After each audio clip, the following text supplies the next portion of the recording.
Todos acharam? 1 Coríntios 10. Nós vamos ler aqui apenas o verso 6, que diz: e essas coisas foram-nos feitas em figura, para que não cobicemos as coisas más, como eles cobiçaram. Nós vamos orar. Senhor, nós queremos te agradecer por esse momento. Pedimos nesta hora que o teu Espírito venha fazer esta obra maravilhosa de convencer, de trabalhar em nossos corações. Livra-nos agora de todo preconceito, de tudo aquilo que atrapalha, impede que o Senhor fale conosco. Ajuda-nos a ver além dessa letra, a ouvir além desta letra, a tua voz, aquilo que está no teu coração. Ajuda-nos em nome de Jesus. Amém. Evidentemente, nós vamos usar esse texto apenas como uma base, uma referência daquilo que o Senhor tem para nós hoje. Às vezes a pessoa não entende porquê do Velho Testamento, porquê do Novo Testamento. Tem coisas que parece que são absurdas lá atrás, mas nada do que foi escrito na Bíblia, ela ficou assim, só escreveu por escrever. Não, todas têm um sentido, todas têm um significado, um propósito. E nós vamos andar em alguns textos agora do Velho Testamento para tirar, para o dia de hoje, dia 19 de novembro, algumas lições que Deus tem a nos ensinar. Eu queria logo de início, tentar mostrar à igreja que nós não podemos comer tudo aquilo que nos é dado sem questionar, sem verificar se isso tem procedência, se realmente isso tem uma base autêntica, verdadeira.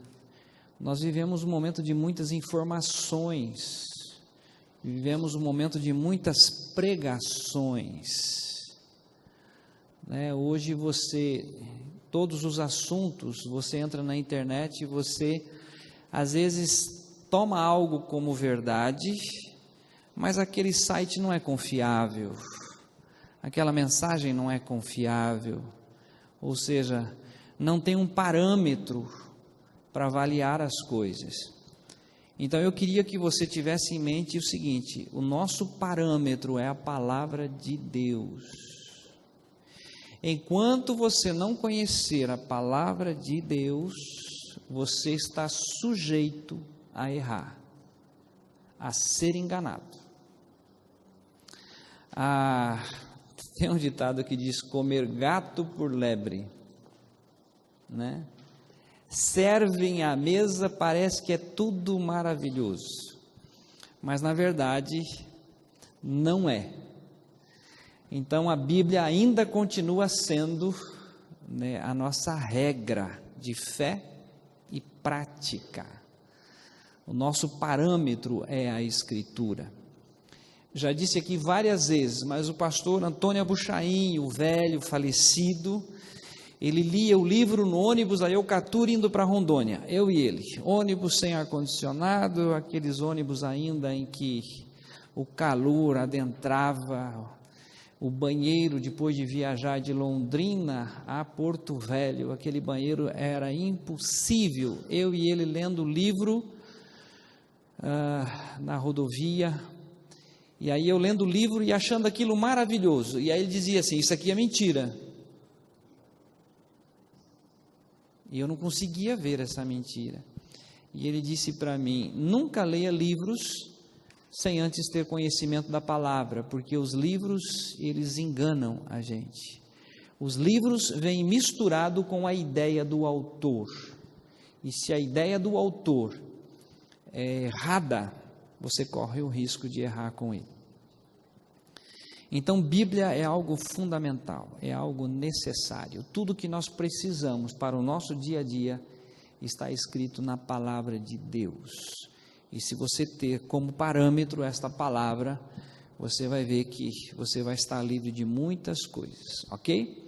Então, nesse capítulo 10, do 1 até o versículo 13, você encontra ali várias situações que o povo errou.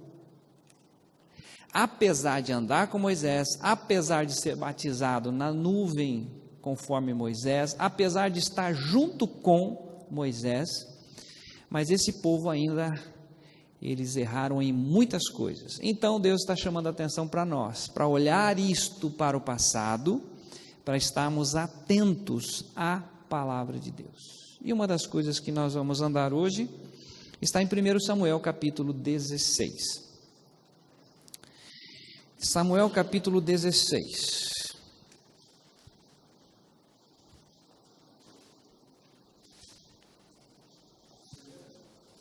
Primeiro Samuel, desculpem.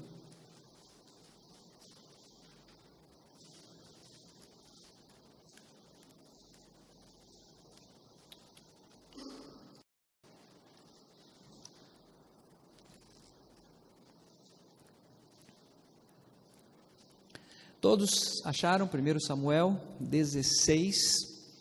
Nós vamos, evidentemente, contextualizar à medida que lemos. Vamos ler apenas o verso 1, 16, 1. E disse o Senhor a Samuel,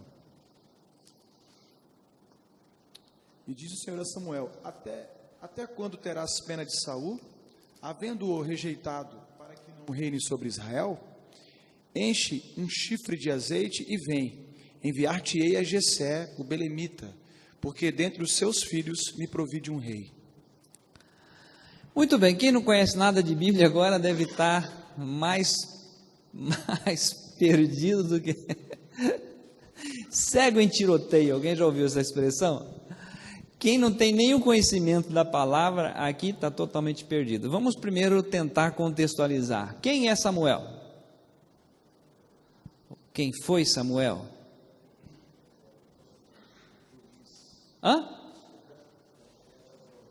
Profeta de Deus. Alguém sabe como nasceu Samuel? Ana não podia ter filhos. Ana ora, Ana chora. O profeta Eli diz o seguinte: olha, a senhora está embriagada. Ela disse: não, a minha alma está aflita. E aí ela ora e Deus lhe concede um filho chamado Samuel. Samuel entra então, a própria Ana faz uma promessa, coloca esse filho junto na casa de Eli, e aí Deus começa a usar Samuel logo na infância. E Samuel então, ele unge durante a sua história de vida, ele unge dois reis. O primeiro rei, Saul, e o segundo rei, Davi. E aqui nós estamos então no segundo rei, que seria Davi, o capítulo 16, o versículo 1. Porém, é um detalhe interessante, tá?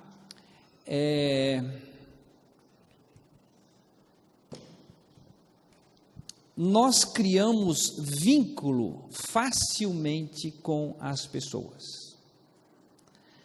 As pessoas criam vínculo com padre, criam vínculo com pastores, criam vínculos com líderes, cria vínculo com os próprios familiares. Alguém às vezes que está em evidência, cria-se vínculos. Nossa, aquela pessoa tem um conhecimento, eu vou estar próximo a ela. E aqui nós temos um momento em que Samuel, ele tinha um vínculo muito forte com o primeiro rei, que era Saul. A igreja aqui, nós estudamos alguns domingos atrás a respeito de quem era Saul. Não sei se vocês se lembram. Saul era um moço lindo, ele era o mais lindo de Israel. Ele sobrepunha a todos em termos de beleza, em termos de estatura. Era uma pessoa fantástica e é o primeiro rei, que é ungido rei em Israel. E essa ligação entre Samuel e Saul foi muito forte, né? Porque é o primeiro rei. Na verdade, Samuel entra numa crise porque o povo pede um rei e Samuel achava que o povo de Israel estava rejeitando a ele, e Deus diz a Samuel o seguinte: olha, não chores, não fique triste, porque eles não estão rejeitando a você e sim a mim. Então, se o povo quer um rei, você vai dar aquilo que precisa ter para ter um rei. Samuel faz toda a relação: olha, vocês vão ter que fazer isso, assim, assim, assim, e o povo diz: não, queremos um rei, e pronto. E aí Deus então separa Saul para ser rei. Existe um detalhe interessante que antes de dar a sequência no capítulo 16, eu quero ler com vocês 1 Samuel 13, os versos 8 e 9. Samuel tinha ungido esse rei Saul. Então vamos ler aqui, capítulo 13, os versos 8 e 9. Esperou Saul 7 dias, segundo o prazo determinado por Samuel. Não vindo, porém, Samuel a Gigal, o povo se foi espalhando dali. Então disse Saul: Trazei-me aqui o holocausto e ofertas pacíficas. E ofereceu o holocausto. O que acontece com esse primeiro rei Saul? Ele entra em desobediência à palavra de Deus. E Samuel era muito criterioso, ele era profeta de Deus e tinha deixado algumas orientações a Saul, e Saul não levou isto a sério. Já que Samuel não vem para sacrificar os animais, eu mesmo farei isto. Vocês sabem que naquele período o rei mandava e desmandava, matava e mandava matar, e ele era rei. Então o rei Saul achou: bom, ele não está aqui, o povo está se dispersando, eu vou fazer o sacrifício, está tudo resolvido. E não é assim.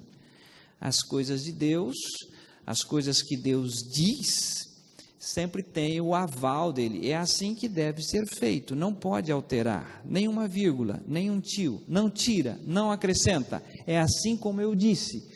Porque em Jeremias 1,12, que nós trabalhamos aqui na quinta-feira à noite, é Deus dizendo assim: eu velo pela minha palavra para a cumprir. Deus não tem nenhum compromisso com rosa abençoada, água abençoada, com copo de água abençoada, com caneta de tantos reais, com valor à prestação, com dízimo duplicado. Deus não tem nenhum compromisso com isto. Isto é invenção humana. Deus tem um compromisso com a sua palavra. Tudo aquilo que sai fora da palavra, Deus não tem nenhum compromisso. Isso tem que ficar muito claro para nós. E Saul achou que poderia fazer o que bem queria, porque afinal de contas ele é rei, ele foi ungido, ele foi escolhido, ele foi separado para ser rei.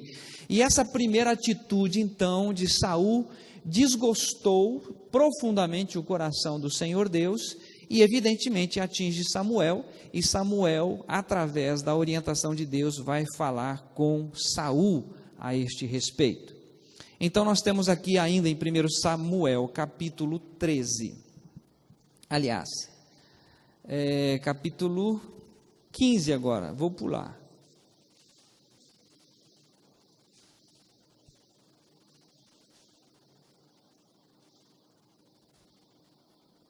Eu pulei para o 15, mas dá vontade de ler, gente, desculpa, é que eu fico olhando para a carinha de vocês assim, parece que tem gente perdido no tempo, no espaço, né? Qual foi a resposta de Samuel, o que ele orientou, tá? Olha o versículo 11, vamos voltar lá no capítulo 13, verso 11. Então disse Samuel: que fizeste? Por que você teve essa atitude, Saul? Mais ou menos assim, olha, eu sei que você é rei, eu sei que Deus te escolheu, eu sei que você está dirigindo um povo grande, que é o povo de Israel, mas por que você fez isso? O que foi que você fez? Aqui no 11 ele diz, disse Saul, porquanto viu que o povo se espalhava de mim, e tu não vinhas nos dias aprazados, e os filisteus já se tinham ajuntado em Miquimás, eu disse, agora descerão os filisteus sobre mim, a Gilgal, e ainda a face do Senhor não orei, e forcei-me.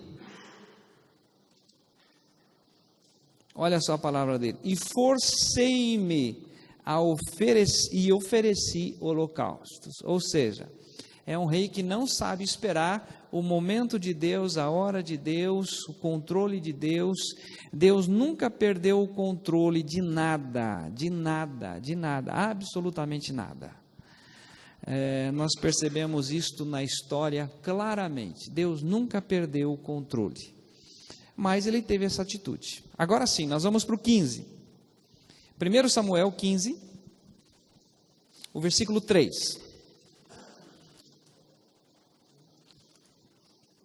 Vai, pois, agora e fere Amaleque, e destrói totalmente a tudo que tiver, e nada lhe poupes, porém matarás homem e mulher, meninos e crianças de peito, bois e ovelhas, camelos e jumentos.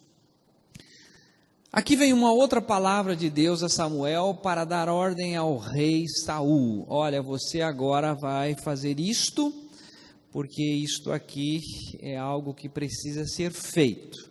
Para algumas pessoas, só de ler o texto, pensa, mas que Deus é este que manda matar meninos e meninas e todo o povo, inclusive o rei daquela nação? Deus não faz nada por acaso. Se Deus mandou, é porque alguma coisa iria acontecer. O que acontece? Ele simplesmente não faz aquilo que Deus determina para ser feito. Então, nós temos no capítulo 15, versículo 10,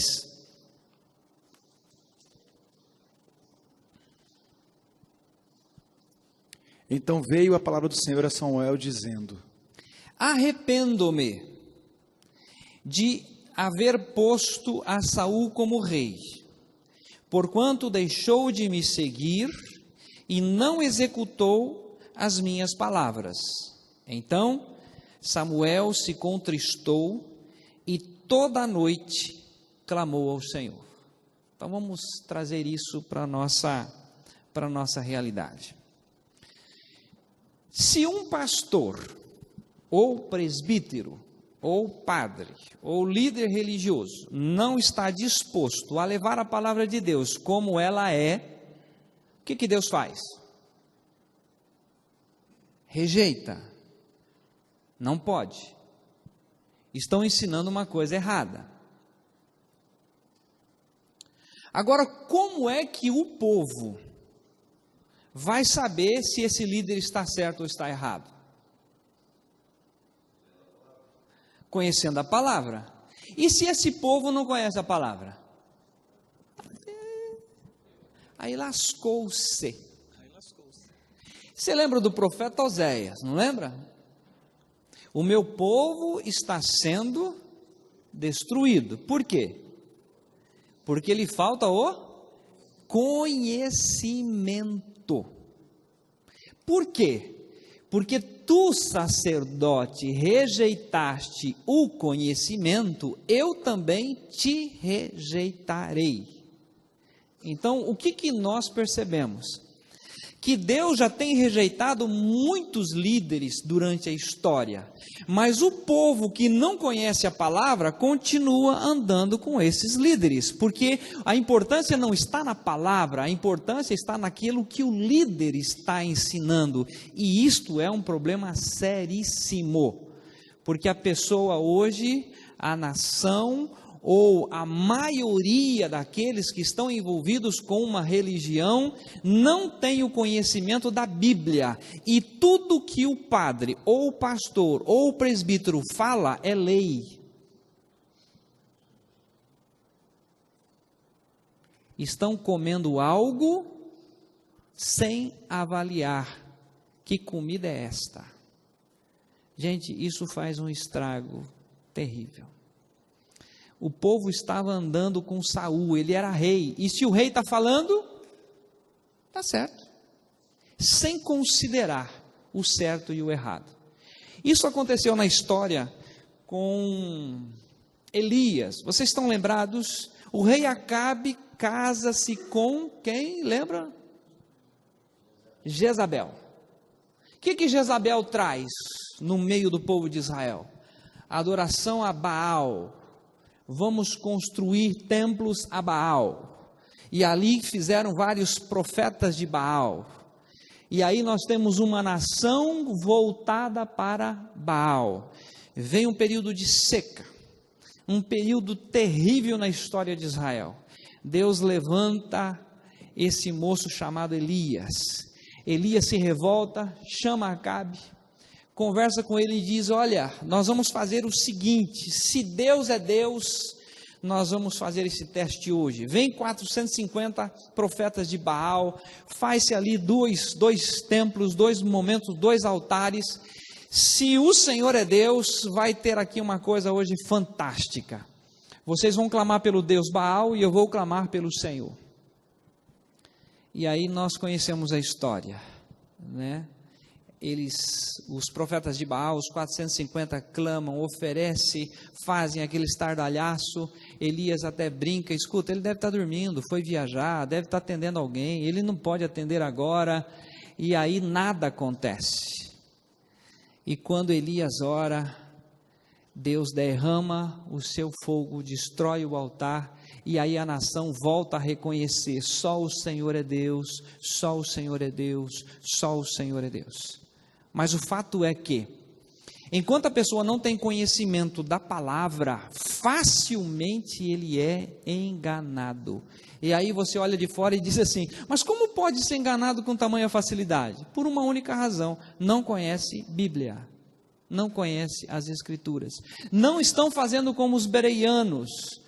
Paulo estava ministrando a palavra no livro de Atos, e eles estavam verificando se de fato era isto que ele estava dizendo, se tinha base na palavra. É aquilo que nós hoje falamos na graduação. Tem base científica ou faz parte do senso comum? É o que o povo diz ou tem base de fato científica? Tem dados que comprovam este fato? Da mesma forma a palavra. Qual é o dado que comprova que Saul está correto? Não, ele está completamente errado. Ele está totalmente fora da palavra. Então, criou-se um vínculo entre Saul e Samuel. E isso acontece muito. Quem cresceu em uma determinada denominação, ele cresceu aos pés de uma doutrina, ele cresceu aos pés, às vezes, de um pastor, de um líder religioso, e ele acabou se tornando o quê? Vinculado à denominação, vinculado a esse líder, vinculado àquela doutrina. E quando chega a palavra de Deus ao coração daquela pessoa, ele entra num conflito tremendo. E agora, o que eu faço? O que eu faço? E aí Samuel está vou usar uma linguagem, nessa pira. É rei, é meu amigo, foi eu que ungi, andamos juntos há tanto tempo, só que ele está saindo fora da palavra, e eu não quero isso para a minha vida. E o meu Deus disse que Saul chegou o seu tempo. Aqui nós temos então, ele passa esse momento em oração no versículo 11, à noite clamando ao Senhor, porque o Senhor já tinha dito que tinha rejeitado a Saul. Vamos aqui na sequência do capítulo 15, agora os versículos 12, 13 e 14.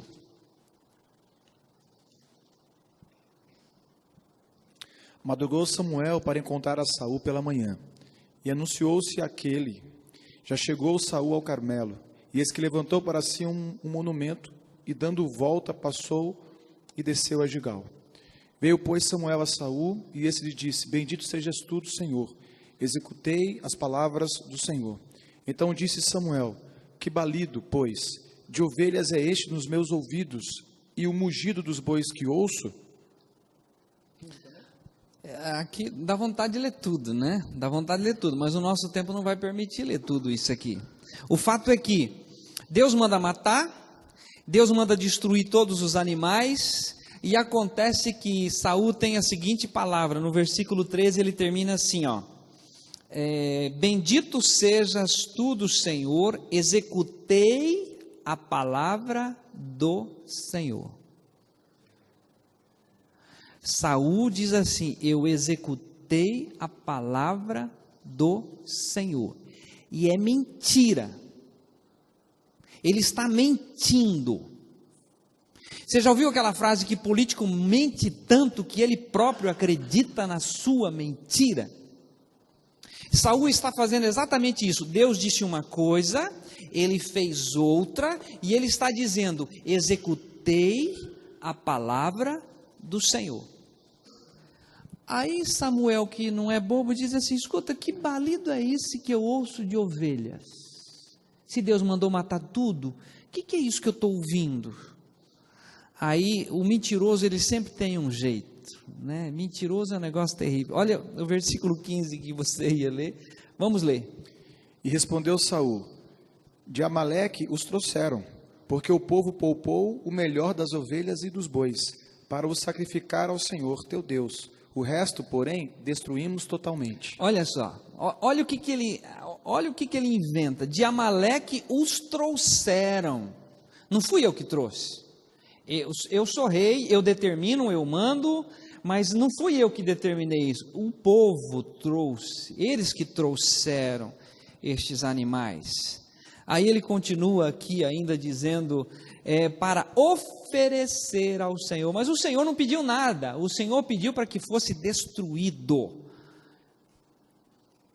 é para destruir isto. E aí então vem o verso 16, então disse Samuel a Saul, espera, e te declararei o que o Senhor me disse esta noite. E ele disse, fala. E disse Samuel, porventura, sendo tu pequeno aos teus olhos, não foste por cabeça das tribos de Israel, e o Senhor te ungiu rei sobre Israel, e enviou o Senhor a este caminho, e disse, vai e destrói totalmente a estes pecadores, os amalequitas, e peleja contra eles, até que os aniquiles. E aí ele começa a mostrar tudo que Deus havia falado. Olha, a mensagem foi essa, você não executou essa palavra. Então, isso é extremamente importante agora na sequência. Aqui mesmo no 15, vamos ler agora os versos 34 e 35. Aliás, eu vou pular, hein, gente? Vou pular, por causa do horário. Tá? Mas ainda não vou, eu não vou lá no 30, vou aqui um pouquinho antes, ó.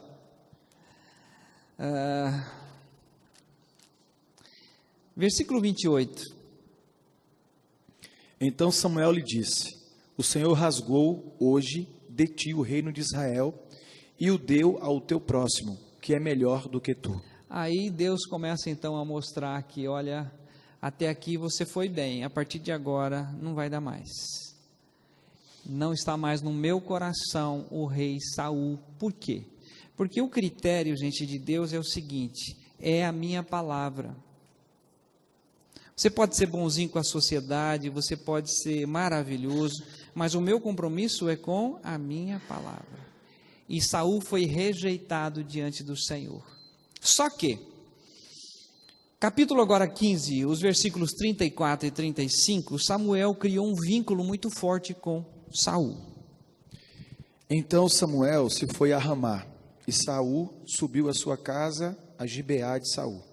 Nunca mais viu Samuel a Saul até o dia da sua morte, porém tinha pena de Saul. O Senhor se arrependeu de haver constituído Saul rei sobre Israel. Isso, tem uma versão que diz que Samuel ficou com dó de Saul. Tem alguém que tem essa versão? Tem ali? Pode ler para nós?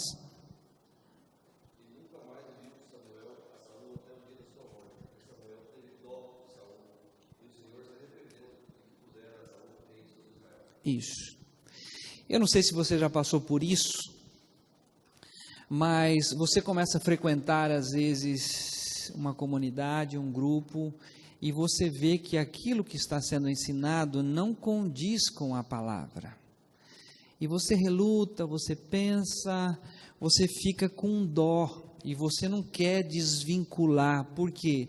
Porque criou-se um vínculo, seja com a denominação, seja com o líder. Mas, gente, deixa eu passar agora algumas orientações. O vínculo é ótimo, há uma ligação, é ótimo, porém, a palavra de Deus, ela é a verdade. A palavra de Deus é que sara. A palavra de Deus é por ela que seremos condenados, é por ela que seremos justificados. A palavra de Deus é viva e eficaz. A palavra de Deus é lâmpada para os meus pés e luz para o meu caminho, é a palavra. Passará céu e terra, mas as minhas palavras jamais passarão. Ou seja, nós precisamos estar firmados na palavra de Deus. Então, voltamos ao texto que o Moisés leu, capítulo 16, versículo 1. Aqui Deus chama a atenção de Samuel agora. Então disse o Senhor a Samuel: até quando? Até quando você vai ter dificuldade em desvincular do rei Saul? Até quando você vai ter dificuldade em desvincular das suas crenças, dos seus líderes, daqueles que andaram com você? Até quando você vai ficar preso a vínculos? Até quando? Samuel, porque eu rejeitei a Saul completamente, porque ele rejeitou a minha palavra. Aqui ele está dizendo: até quando terás dó de Saul? Havendo-o eu rejeitado para que não reine sobre Israel, enche o teu vaso de azeite e vem, enviar-te-ei a Jessé, o belemita, porque dentre os filhos me tenho provido de um rei. É difícil isso. Isso não é simples assim. Samuel então pega o azeite e vamos para a casa de Jessé. Vamos encontrar o próximo rei. E nunca mais Samuel tem contato com o rei Saul. É um período aí que, não sei se você já passou por essa experiência de você criar vínculo com uma pessoa, você anda tão próximo, é como um irmão, anda tão junto, e de repente isso se rompe, e fica uma coisa distante, e você sofre, você tem saudade, comia com você, estava junto com você, mas perdeu o vínculo, né? E aqui acontece exatamente isso. Ele vai para a casa de Jessé. Então vamos agora encontrar o novo rei. O interessante aqui, gente, para Samuel, é que ele não vai encontrar apenas um novo rei, ele vai encontrar alguém que vai ser o seu líder a partir desse momento. Não é apenas o fato de ungir um novo rei, é ungir aquele que vai mandar, é aquele que vai ser líder sobre mim mesmo. Então vamos lá na leitura agora, os versículos 2 até o versículo 7, do 2 ao 7, de 1 Samuel 16. Então disse Samuel: como irei eu? Pois Saul saberá e me matará. Então disse o Senhor: toma contigo um novilho e dize: vim para sacrificar ao Senhor. Convidarás Jessé para o sacrifício, e eu te mostrarei o que hás de fazer, e ungir-me-ás a quem eu te designar. Fez, pois, Samuel o que dissera o Senhor, e veio a Belém. Saíram-lhe ao encontro os anciãos da cidade, tremendo, e perguntaram: é de paz a tua vinda? E respondeu ele: é de paz, vim sacrificar ao Senhor. Santificai-vos e vinde comigo ao sacrifício. Santificou ele a Jessé e os seus filhos, e os convidou para o sacrifício. Sucedeu que, entrando eles, viu a Eliabe e disse consigo: certamente está perante o Senhor o seu ungido. Porém o Senhor disse a Samuel: não atentes para a sua aparência, nem para a sua altura, porque eu rejeitei. Porque o Senhor não vê como vê o homem vê o exterior, porém o Senhor o coração. Isso. Leu rápido, né, Moisés? Ai, gente, quando eu leio isso aqui, sabe, qual é a referência que Samuel tem a respeito do primeiro rei? Estatura, beleza, aparência. Agora, qual é a visão que ele tem nesse momento? E sucedeu que entrando eles, o versículo 6 eu estou lendo, viu a Eliabe e disse: certamente está perante o Senhor o seu ungido. Ele bateu o olho e falou: é esse aqui, só pode ser esse aqui. Aí o Senhor precisa falar no interior de Samuel. O Senhor disse a Samuel: não atentes para a sua aparência, nem para a sua altura, da sua estatura, porque o tenho rejeitado. Porque o Senhor não vê como vê o homem, pois o homem vê o que está diante dos olhos, porém o Senhor olha para o coração. Agora eu quero levantar uma pergunta com a igreja, que a igreja sabe disso. Em Jeremias 17:9, a palavra de Deus diz assim: enganoso é o coração, mais do que todas as coisas, e desesperadamente corrupto, quem o conhecerá? Aí o verso 10 vai dizer: o Senhor esquadrinha o coração. O Salmo 139 diz que o Senhor sonda-me e me conhece, e vê se há alguma coisa em mim. Ou seja, os dois líderes, os dois reis, seja Saul, seja Davi, são portadores de um mesmo coração. O coração é enganoso. A diferença está em se curvar diante da palavra de Deus. Eu até quero despertar a igreja para fazer esse paralelo, tá? Como que Saul se comporta diante da correção do profeta? E os dois erraram, diga-se aqui de passagem, os dois. Só que como que Davi se comporta diante da correção do profeta Natã? Este homem sou eu. A diferença está em se curvar diante daquilo que Deus diz. Eu preciso disso aqui. Mas ainda não queremos chegar nisso. Eu quero chegar aqui a princípio no seguinte: passa-se os 7 filhos de Saul. Versículo 8: então chamou Jessé a Abinadab e o fez passar diante de Samuel, o qual disse: nem a este tem escolhido o Senhor. Então Jessé fez passar o outro filho, a Samá, porém disse: tampouco a este tem escolhido o Senhor. Assim fez passar Jessé os seus 7 filhos diante do Senhor, porém Samuel disse a Jessé: o Senhor não tem escolhido nenhum destes. Disse mais Samuel a Jessé: acabaram-se os jovens?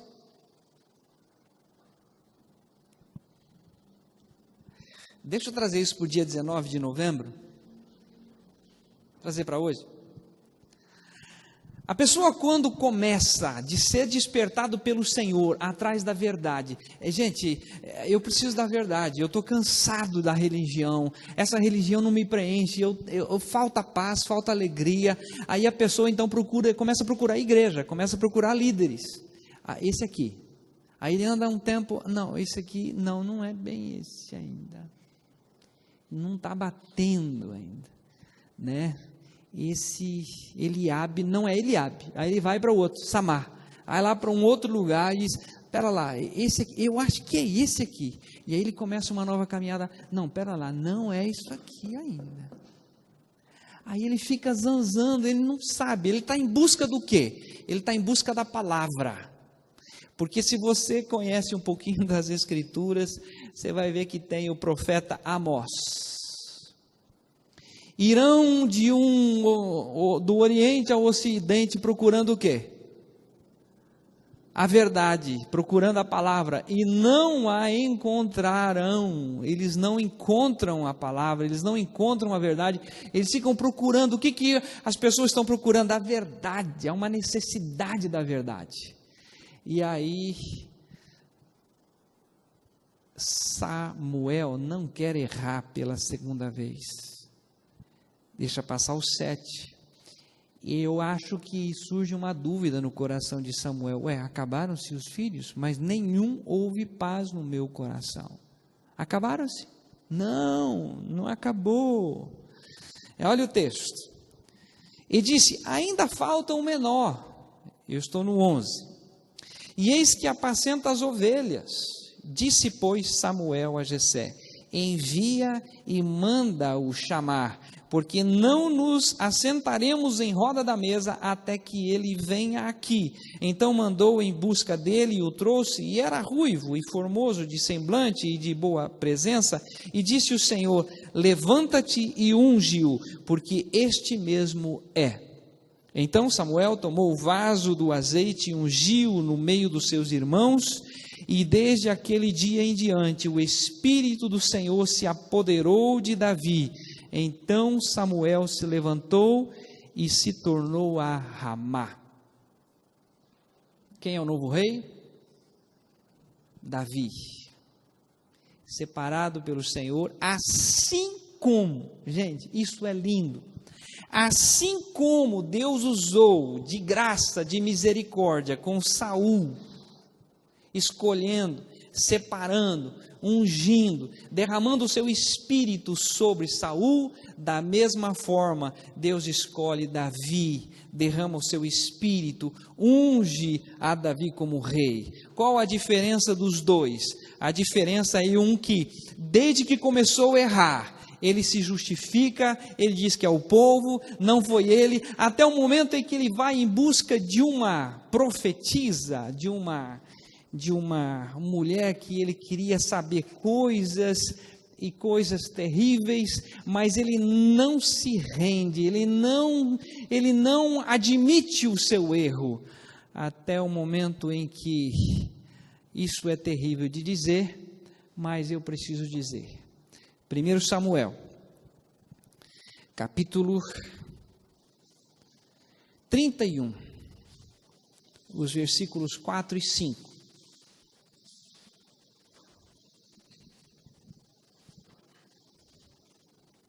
Então disse Saul ao seu escudeiro, arranca a tua espada e atravessa-me com ela, para que porventura não venham estes incircuncisos e me traspassem e escarneçam de mim.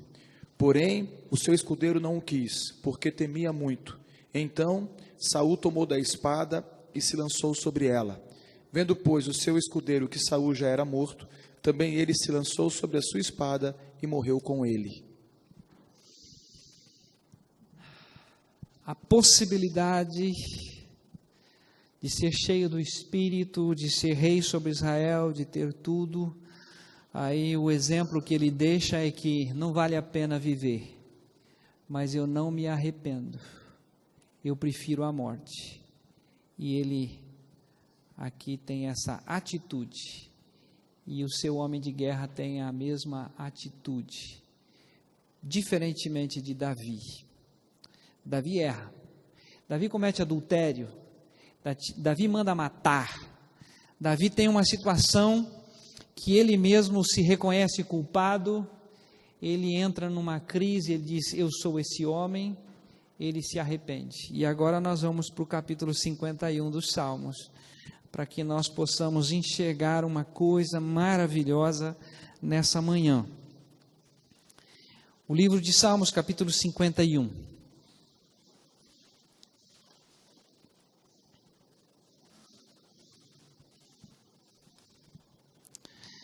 Salmo 51. Esse eu quero ler, Moisés. Esse eu não dou, não vendo, não troco. Salmo 51. Esse dia chegou na vida de Davi. Que dia é esse? O versículo 1 diz assim: Tem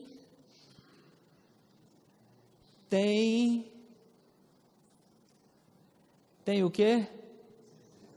Misericórdia de mim, ó Deus, segundo a tua benignidade. Apaga as minhas transgressões, segundo a multidão das tuas misericórdias. Lava-me completamente da minha iniquidade e purifica-me do meu pecado. Porque eu conheço as minhas transgressões, e o meu pecado está sempre diante de mim. Contra ti somente pequei, e fiz o que a teus olhos é mal, para que sejas justificado quando falares e puro quando julgares. Eis que em iniquidade fui formado, e em pecado me concebeu a minha mãe. Quando você vê isso na fala do rei Saul? Nunca.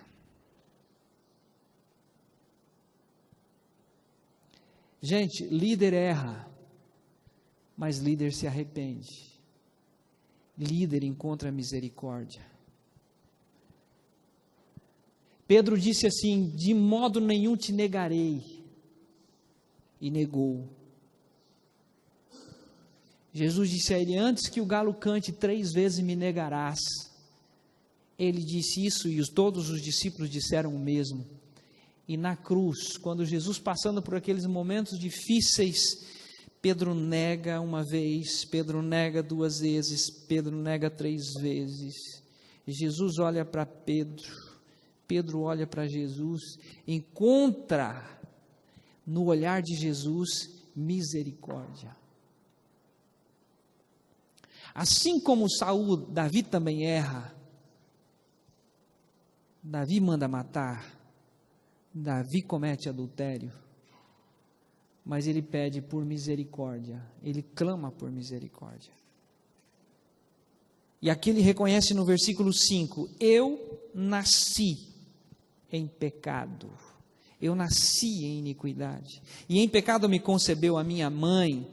Eis que amas a verdade no íntimo, e no oculto me fazes conhecer a sabedoria.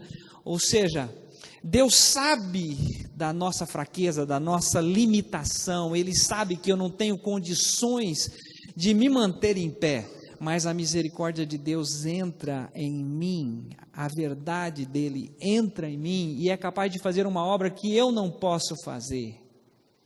E aí ele continua no versículo 7: purifica-me com o hisopo e ficarei puro, lava-me e ficarei mais alvo do que a neve, faze-me ouvir júbilo e alegria, para que gozem os ossos que tu mesmo quebraste. Esconde a tua face dos meus pecados e apaga todas as minhas iniquidades. Cria em mim, ó Deus, um coração puro e renova dentro em mim um espírito reto ou inabalável. O que Deus faz? Deus ouve, Deus responde. É só você virar as páginas aqui no capítulo 40 agora, o Salmo 40.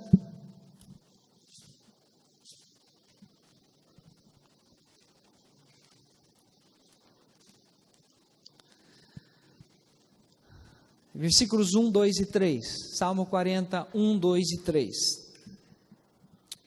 Esperei confiantemente pelo Senhor, e Ele se inclinou para mim e me ouviu quando clamei por socorro.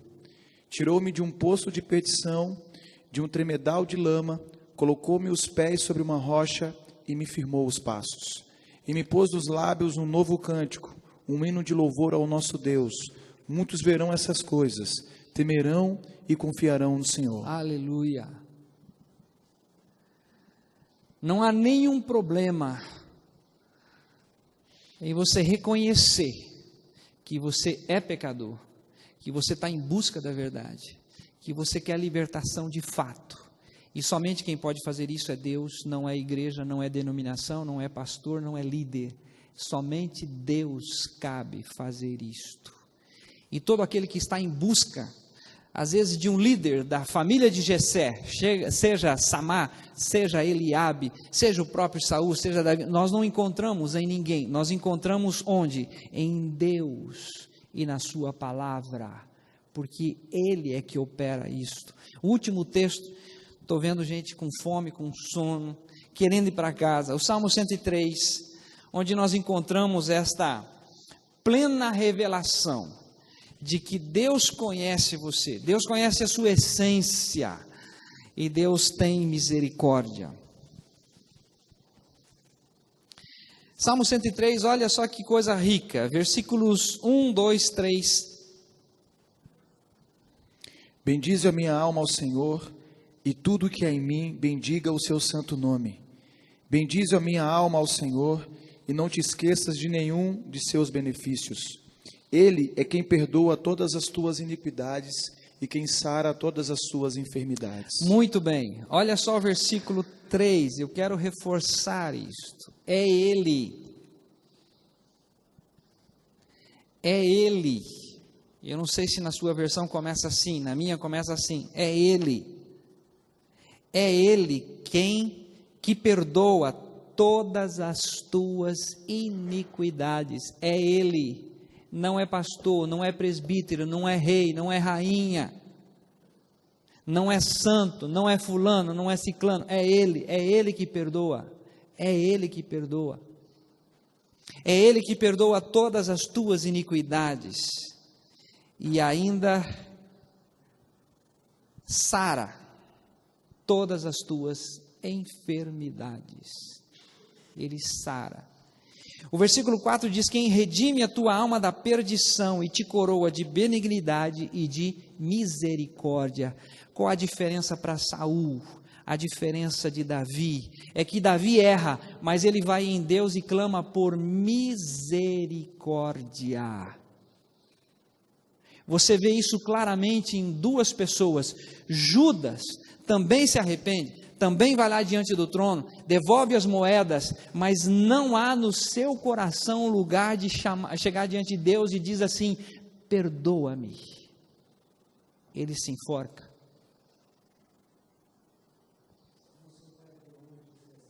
Salmo 51, 17. Vamos voltar lá. Salmo 51, 17.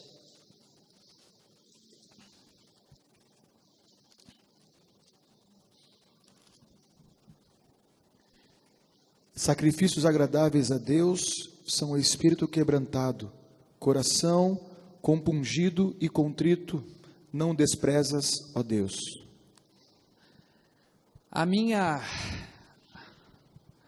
Não sei se eu posso falar que é a minha orientação, ou pelo menos o que está no meu coração desde que Deus estava trazendo esse estudo, é que nós criamos vínculo com pessoas, nós criamos vínculo com os familiares, com os avós, nós criamos vínculos com denominações, com igrejas, com líderes. Não há nada de errado criar vínculos.